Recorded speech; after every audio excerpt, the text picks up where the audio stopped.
What is up, everybody? This is Lyle, No Hippie Trucking and Transportation. I am coming at you from the Campus Inn in Springfield, Missouri. Wanted to give my weekly review and some opinion on Prime's weekly meeting.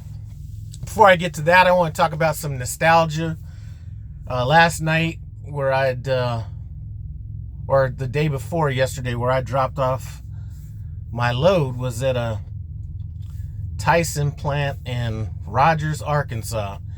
And I got a chance to sit there for about 14 hours to get a trailer for a load that I was going to be picking up in Cassville, Missouri, and bringing it to the terminal. It really didn't make sense to do that load, but I did it anyway. What makes it so nostalgic to me is that exact receiver was where me and my first trainer blew up, and the whole process of me getting off his truck went down. So just brought back some good memories, you know. Had I stayed with that trainer, who knows what my future would have been in trucking and Prime in general. So let's get to this meeting. And now, I really wasn't going to say much or say anything at all about this meeting, but I spoke with at least 6 people yesterday, one of which I reached out to, and then I got either phone calls or texts from people. So I knew that this topic was one of these topics, the last one I talk about, was something that was something that maybe I should elaborate on or give my opinion on. So let's get into it. So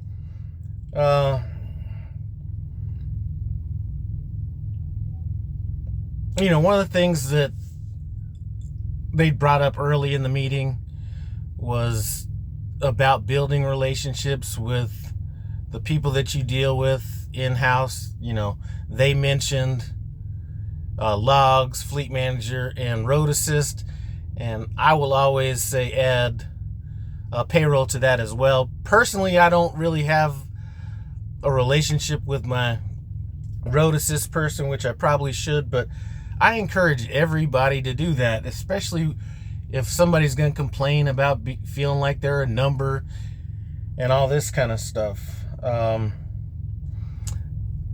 Oddly enough, I had a driver reach out to me a few days ago saying, you know, listen, I'm trying to build a relationship with my fleet manager, and I send him a message thanking him for this and that, and the fleet manager doesn't reply back at all. Some people you just ain't going to be able to build relationships with. So I asked him if he's doing well, and he said yeah, and I said, well, I guess just don't worry about it then. But you know, you can't force it on people, and you know, maybe you're dealing with somebody that doesn't value that as much as I personally do. You know, they talked about our inspection rate. Now, with everything that's going on and the whole focus that they're putting on everything, you know, primarily being logs and stuff like that, our inspection percentage went down. So our clean inspection percentage is usually around 65, 60, well, let's say 63 to 68%. Seems like it fluctuates in there. Last week, 58%. So looks like we're going the wrong direction as far as that goes. So I'm not sure what's to blame for that, if we're still getting beat upside the head with personal conveyance issues. I'm not sure. They had the people from DriveWise come in, and you know, to me that was pretty uneventful. I don't have an issue with the system. Some of the stuff is a little bit corny, you know, like telling me there's a curve on a ramp that I'm not going to take and stuff like that. But as a whole, I have no issues with the DriveWise system. Now, this is what everybody wants to talk about. So the new pay for B and C seats, which would include trainees that are coming to Prime, and how that change is going to affect the trainers. Okay, so it's pretty elaborate how they're trying to figure out how this new pay is going to work. It's based on hours instead of miles, or, you know, guarantees, stuff like that. So it's pretty hard to figure out what it's going to be. But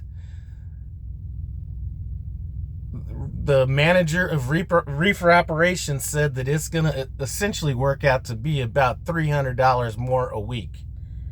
Okay, now let's go back in time. Now, anybody that knows my channel, I keep saying don't spend money on stupid shit. You know, going out and buying cars with $700,000 car payments, things like that. Well, let's go back to when I went through training.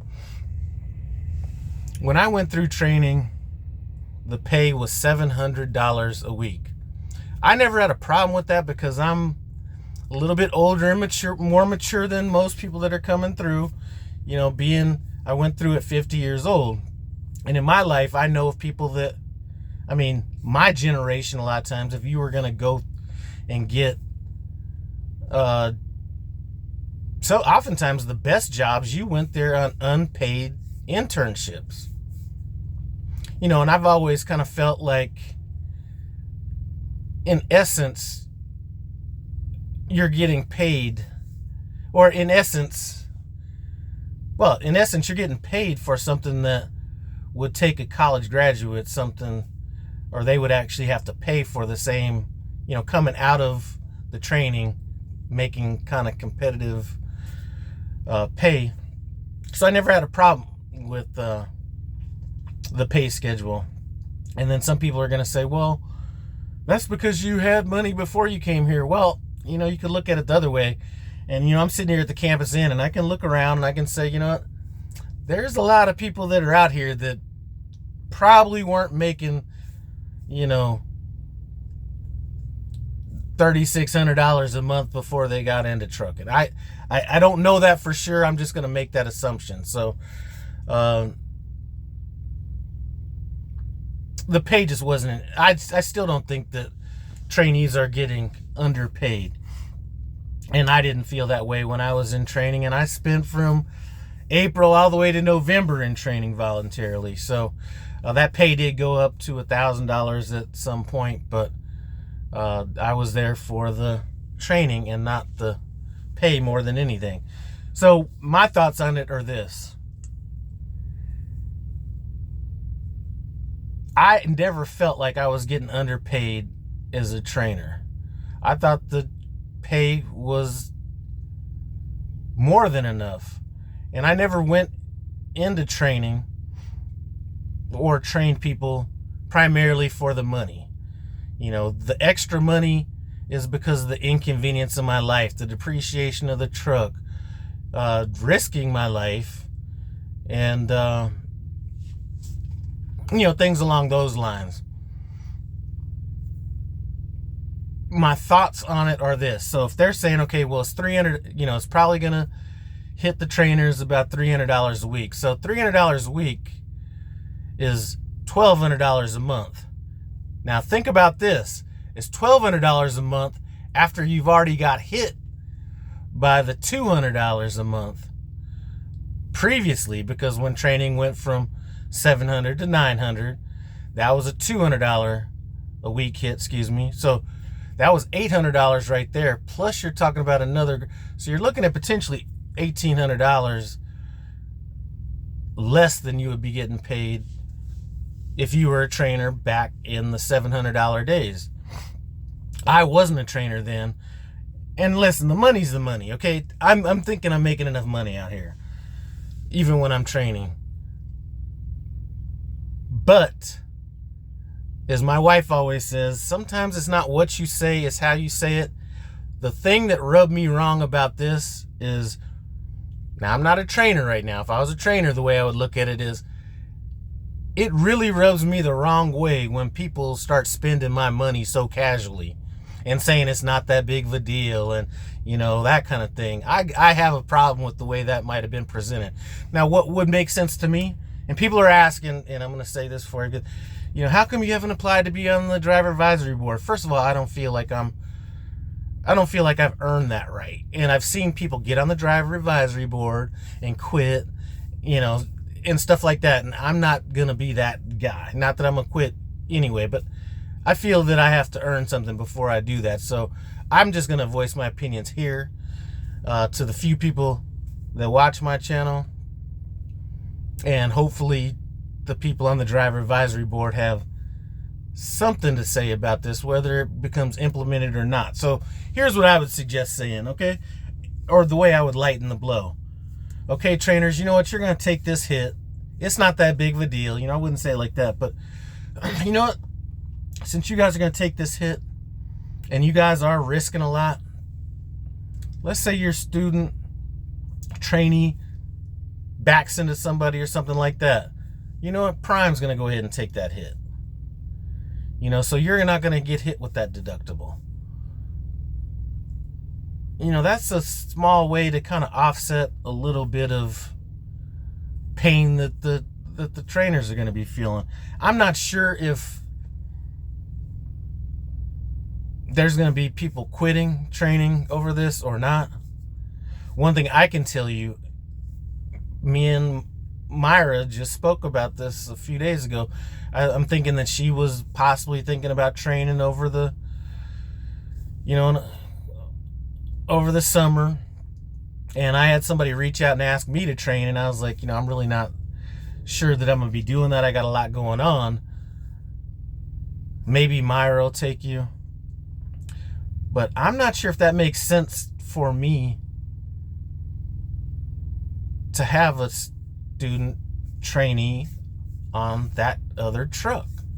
And the reason is the exposure is so high. So one of the things they mentioned in the meeting was when the truck goes down, either the A seat if they're a lease operator, or if it's a small fleet owner, they're the ones that are paying for the trainees' pay when the truck is down, hotels, all that kind of stuff. So from my perspective, let's say the truck goes down for a week. Now I'm paying my driver some down pay. I'm paying the student down pay. I'm paying for the repairs on the truck, and I'm paying for the payment on the truck. Now, it's her truck. She can run it how she wants to run it. I wouldn't have a problem doing it, but those are going to be some things in the back of my mind that I'm going to be doing, or I'm going to be thinking about when it comes to things like that. So,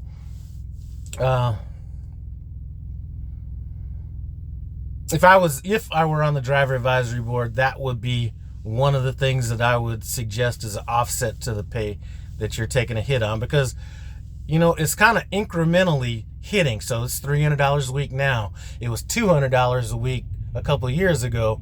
So you add all that up, now it's not just $300 a week.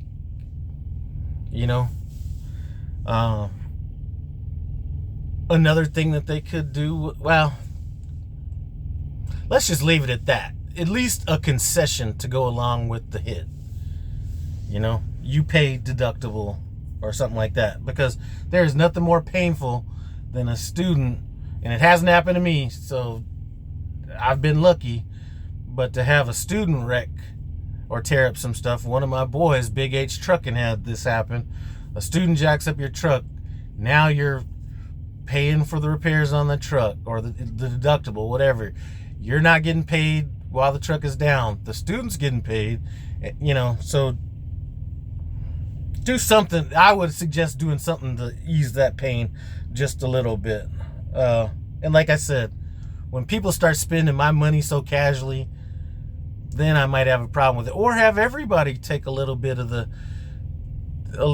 pain. I don't know how everybody gets paid around there, but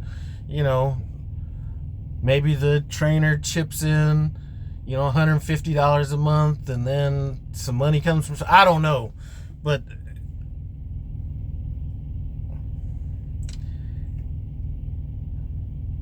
there is a way to just not put all of it on the trainer.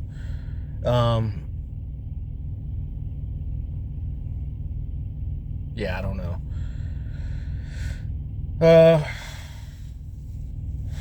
I think that's. There was something else that was on the tip of my tongue. Let me see if I can remember it real quick. Oh, and then just the fact that the chain. See, this would be something that I would have brought up in a meeting a while back to get like some more input from, and actually ask input from trainers. I wouldn't just be like making policy changes that are getting paid for. The burden is 100% on the trainers without at least, whether you're going to do it or not. Like I said, it's not what's presented, it's how it's presented. So at least mention, hey, these are some things we're thinking about doing. You know, we'd like your input on it or something like that. So I thought the presentation was very much lacking. And maybe I just came from a different, you know, like I said, it could just be trucking. You know, I came from a place where I think the presentation of the presentation was almost as much as what the communication was. So I think that Prime has done a few things more recently than earlier on, but definitely, you know, since I've been at Prime, that I've looked at and I said, I might not have said it that way. I might have presented it a little bit different or something. And this is one of those cases. But, you know, I'm all about the ink still. But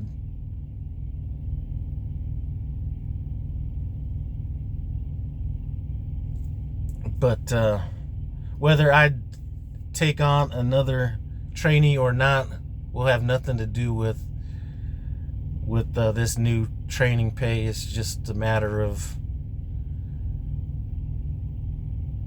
it's just not, I mean, you know,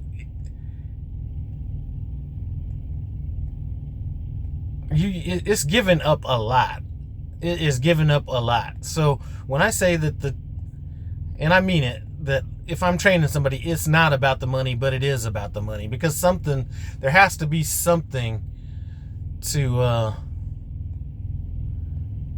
compensate primarily the risk. There's a lot of risk that goes along, and not just the risk of somebody hitting some stuff, but the risk of the truck going down and you paying for all this stuff when the truck's not moving, along with the inconvenience and, you know, those kind of things. But anyway, I've rambled on enough. I appreciate you guys stopping by No Hippie Trucking and Transportation. As always, comment, subscribe, and I'm out.